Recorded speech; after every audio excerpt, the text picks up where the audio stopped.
It finds that the province saved about $36 million in the process since 2009 when contracts, they became more performance-based, so essentially giving the contractors more say in how the work is carried out. But it also found that that decision potentially put the lives of Ontarians and people who drive Ontario roads at risk. Some of the findings include fewer patrols of road conditions, roads not being cleared as fast as they used to be. I have Michael Harris, who's an MPP for the Progressive Conservatives. You're also the transportation critic.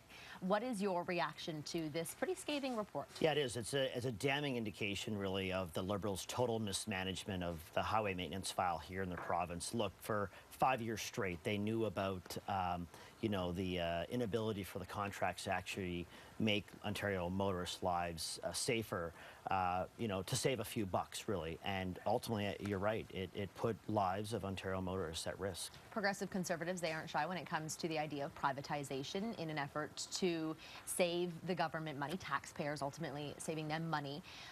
Where did the province go wrong then in the last 5 years if a move to privatization ultimately saved money? Well, look, the private sector was maintaining our roads, for many years prior to 2009.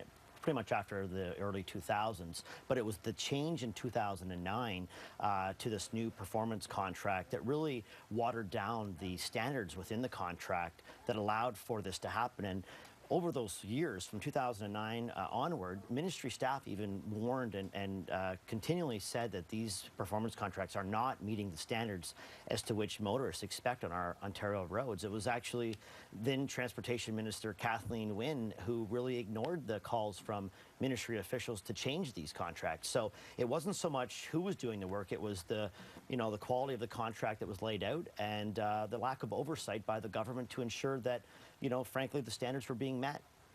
And we're finding, based on this report, that standards were not being met. For example, the standard time for having roads cleared after a snowfall is 8 hours. 90% of the time in the 6 areas that were looked at, that wasn't taking place. What needs to happen then in order for standards to be brought up? Yeah, well, look, before 2009, we were meeting that 2 hours. After these new performance contracts went into place, we went to 4.7 hours, even past 8 hours. So, look, we've got to ensure that our contracts specifically specify, the ability of the private sector to adhere to the timelines, but more importantly, ensure that ministry has the resources to, proactively patrol our roads to ensure that crews are getting out and salt and de-icing materials are getting onto the roads prior to a snow event. Look, we live in Canada, in Ontario. It snows. We should be ready for that.